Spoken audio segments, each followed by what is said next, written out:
Hi hello ನಮಸ್ಕಾರ ವೀಕ್ಷಕರೇ, H D news ಕನ್ನಡಗೆ ಸ್ವಾಗತ. ನಾವಿವತ್ತು ಬಂದಿರೋದು ಒಂದು ಇನ್ಫಾರ್ಮೇಟಿವ್ ವಿಡಿಯೋ ಮಾಡೋಣ ಅಂತ. ಎಲ್ಲಿ ಅಂತ ಕೇಳಿದ್ರ, ವಾಲಜಾಪೇಟ್.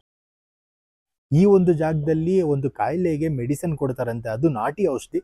ಅದನ್ನು ತಗೊಂಡ್ರೆ ಆ ಕಾಯಿಲೆ ಸಂಪೂರ್ಣವಾಗಿ ಗುಣ ಆಗುತ್ತಂತೆ ಅಲ್ಲ, ಹಾಗೆ ಆಗುತ್ತೆ. ಏನಕ್ಕೆ ಅಂದರೆ ಆಲ್ರೆಡಿ ನಮ್ಮ ರಿಲೇಟಿವ್ ಒಬ್ರು ಬಂದು ಇಲ್ಲಿ ಮೆಡಿಸನ್ನ ತಗೊಂಡಿದ್ರು. ಸೊ ಹಾಗಾಗಿ ನಮ್ಮ ಫ್ರೆಂಡ್ಗೂ ಕೂಡ ಅದೇ ಪ್ರಾಬ್ಲಮ್ ಆಗಿತ್ತು ಅಂತ ಕರ್ಕೊಂಡ್ಬಂದಿದ್ದೀವಿ. ಸೊ ಏನಿದು ಕಾಯಿಲೆ, ಏನಿದು ಮೆಡಿಸನ್, ಎಷ್ಟು ಚಾರ್ಜ್ ಮಾಡ್ತಾರೆ ಅನ್ನೋ ಸಂಪೂರ್ಣ ಮಾಹಿತಿ ತಿಳಿಸ್ಕೊಡ್ತೀನಿ. ಸೊ ಎಲ್ಲೂ ಸ್ಕಿಪ್ ಮಾಡಿದೆ ಈ ವಿಡಿಯೋನ ಪೂರ್ತಿಯಾಗಿ ನೋಡಿ.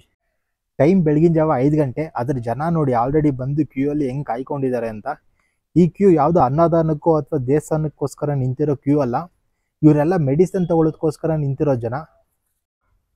ಹೌದು, ಈ ಒಂದು ಜಾಗದಲ್ಲಿ ವರ್ಷಾನುವರ್ಷಗಳಿಂದ ಜಾಂಡೀಸ್ ಅಂದರೆ ಕಾಮಾಲೆ ರೋಗಕ್ಕೆ ಔಷಧಿ ಕೊಡ್ತಾ ಬಂದಿದ್ದಾರೆ.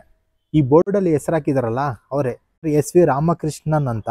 ಮುಖ್ಯವಾದ ವಿಷಯ ಏನಂದ್ರೆ, ಇಲ್ಲಿ ಕೊಡ್ತಾ ಇರೋಂಥ ಔಷಧಿಗೆ ಅವರು ಚಾರ್ಜ್ ಮಾಡ್ತಾ ಇರೋದು ಕೇವಲ 20 ರೂಪಾಯಿ ಮಾತ್ರ.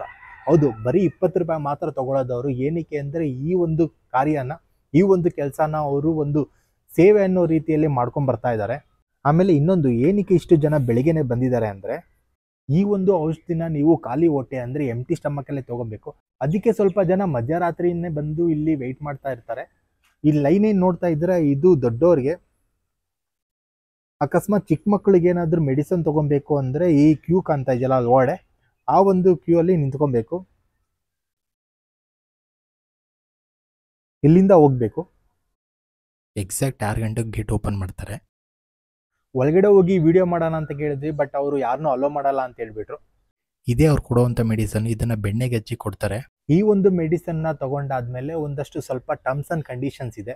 ಏನದು ಅಂದರೆ, ನೀವು ಈ ಮೆಡಿಸನ್ನ ತಗೊಂತಿರಲ್ಲ, ಅವಾಗಿದ್ದ 24 ಅವರ್ಸ್ ನೀವು ಪತ್ತೆ ಇರಬೇಕು. ಪತ್ತೆ ಅಂದರೆ ಡಯಟ್, ಅಂದರೆ ಏನಂದ್ರೆ ಅದು ತಿನ್ನೋ ಆಗಿಲ್ಲ. ಅವ್ರು ಏನು ಹೇಳ್ತಾರೋ ಆ ಒಂದು ಫುಡ್ನ ಮಾತ್ರ ಆ 24 ಅವರ್ಸ್ ನೀವು ಫಾಲೋ ಮಾಡಬೇಕು. ಆ 24 ಅವರ್ಸ್ ಆದಮೇಲೆ ನೀವೇನು ಬೇಕಾದ್ರೂ ತಿನ್ಬೋದು. ಈ ಬೋರ್ಡಲ್ಲಿ ನೋಡ್ತಾ ಇರ್ಬೋದು ನೋಡಿ, ತೋರಿಸ್ತೀನಿ. ಆ ಬೋರ್ಡಲ್ಲಿ ಬರ್ದಿರೋ ಹಾಗೆ ನೀವು ಆ 24 ಗಂಟೆ ಬರೀ ಮೊಸರನ್ನ ಅಥವಾ ಮಜ್ಜಿಗೆಯನ್ನು ಉಪ್ಪಿಲ್ದಿರೋ ಅಂಥದ್ದು, ಆಮೇಲೆ ಮಜ್ಜಿಗೆ ಉಪ್ಪಿಲ್ದಿರೋ ಅಂಥದ್ದು ಮಾತ್ರ ಸೇವಿಸಬೇಕು. 24 ಗಂಟೆ ನೀವು ಸೀರಿಯಸ್ ಆಗಿ ಅದನ್ನು ಫಾಲೋ ಮಾಡಲೇಬೇಕು. ಅದಾದಮೇಲೆ 24 ಅವರ್ಸ್ ಆದಮೇಲೆ ನೀವು ಏನು ಬೇಕಾದ್ರೂ ತಿನ್ಬೋದು. ಯಾವುದೇ ಥರದ ರಿಸ್ಟ್ರಿಕ್ಷನ್ಸ್ ಇಲ್ಲ.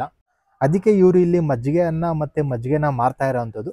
ನೀವಿಲ್ಲಿ ತಗೊಂಡು ಕುಡಿಯೋಕ್ಕೆ ಇಷ್ಟಪಡದೇ ಇದ್ದರೆ, ನೀವು ಮನೆಯಿಂದನೇ ಒಂದು ಬಾಟ್ಲಲ್ಲಿ ಮಜ್ಜಿಗೆನ ತಗೊಂಡು ಬಂದು, ಅದು ಉಪ್ಪಿಲ್ಲದೆ ಇರೋ ಅಂಥ ಮಜ್ಜಿಗೆನ ತಗೊಬಂದು ನೀವಿಲ್ಲಿ ಔಷಧಿ ತಗೊಂಡು 1 ಅವರ್ ಆದಮೇಲೆ ನೀವು ಮಜ್ಜಿಗೆನ ಕುಡಿಬೋದು ಅಥವಾ ಮಜ್ಜಿಗೆಯನ್ನು ತಿನ್ಬೋದು. ಹಾಗೆ ಇಲ್ಲೊಂದು ಸೊಪ್ಪು ಮಾರ್ತಾ ಇದ್ದಾರೆ. ಏನು ಅಂತ ಕೇಳಿದೆ, ಏನೋ ತಮಿಳಲ್ಲಿ ಹೇಳಿದ್ರು, ಅರ್ಥ ಆಗಲಿಲ್ಲ. ಆಮೇಲೆ ಗೂಗಲಲ್ಲಿ ಚೆಕ್ ಮಾಡಿದೆ ಇದೇನು ಸೊಪ್ಪು ಅಂತ. ಅವಾಗ ಗೊತ್ತಾಯಿತು ಇದು ಭೃಂಗರಾಜ್ ಸೊಪ್ಪು ಅಂತ. ಔಷಧಿ ತೊಗೊಂಡು ಬಂದು ಒಂದು ಸ್ವಲ್ಪ ಜನ ಅದನ್ನು ತಗೊಂಡು ಹೋಗ್ತಾ ಇದ್ರು. ಇದನ್ನು ಪಲ್ಯ ಅಥವಾ ಚಟ್ನಿ ಮಾಡ್ಕೊಂಡು ತಿನ್ಬೇಕಂತೆ. ಈ ಸೊಪ್ಪು ಲಿವರ್ ಡಿಸಾರ್ಡರು, ಸ್ಕಿನ್ ಡಿಸೀಸು, ಹಾಗೆ ಒಂದಷ್ಟು కాయలಗಳಿಗೆ ఈ ಒಂದು సొప్పు ఒళ్ళేదంతే. నమస్తే. నమస్తే అన్న. ఎక్కడి నుంచి వచ్చారు? మేము రాయచోటి నుండి వచ్చామన్నా.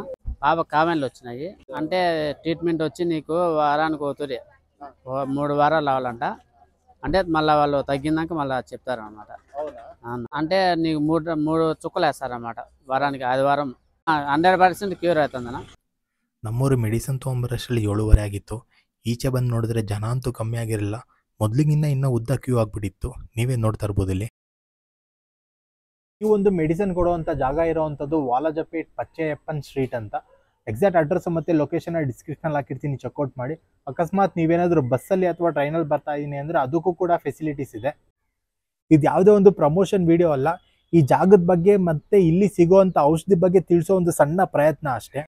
ಈ ವಿಡಿಯೋನ ಆದಷ್ಟು ಶೇರ್ ಮಾಡಿ. ರಿಕ್ವೈರ್ಮೆಂಟ್ ಇರೋರು ಬಂದು ಇಲ್ಲಿ ಮೆಡಿಸಿನ್ ತಗೊಳ್ಳಿ, ಬೇಗ ಅವ್ರ ಕಾಯಿಲೆ ಗುಣ ಆಗಲಿ ಅಂತ ಹೇಳ್ತಾ ಈ ವಿಡಿಯೋನ ಇಲ್ಲಿಗೆ ಎಂಡ್ ಮಾಡ್ತಾ ಇದ್ದೀನಿ. ಈ ವಿಡಿಯೋ ನಿಮಗೆಲ್ಲ ಇಷ್ಟ ಆಗಿದೆ ಅಂದ್ಕೊಂಡಿದ್ದೀನಿ. ಇಷ್ಟ ಆಗಿದೆ ಲೈಕ್ ಮಾಡಿ, ಶೇರ್ ಮಾಡಿ, ಕಮೆಂಟ್ ಮಾಡಿ, ಹಾಗೂ ಮರೀದೆ ಸಬ್ಸ್ಕ್ರೈಬ್ ಮಾಡಿ ಅಂತ ಹೇಳ್ತಾ ಮತ್ತೆ ಮುಂದಿನ ವಿಡಿಯೋದಲ್ಲಿ ಸಿಗೋಣ. ಅಲ್ಲಿವರೆಗೂ ಧನ್ಯವಾದಗಳು. ಜಯ ಆಂಜನೇಯ.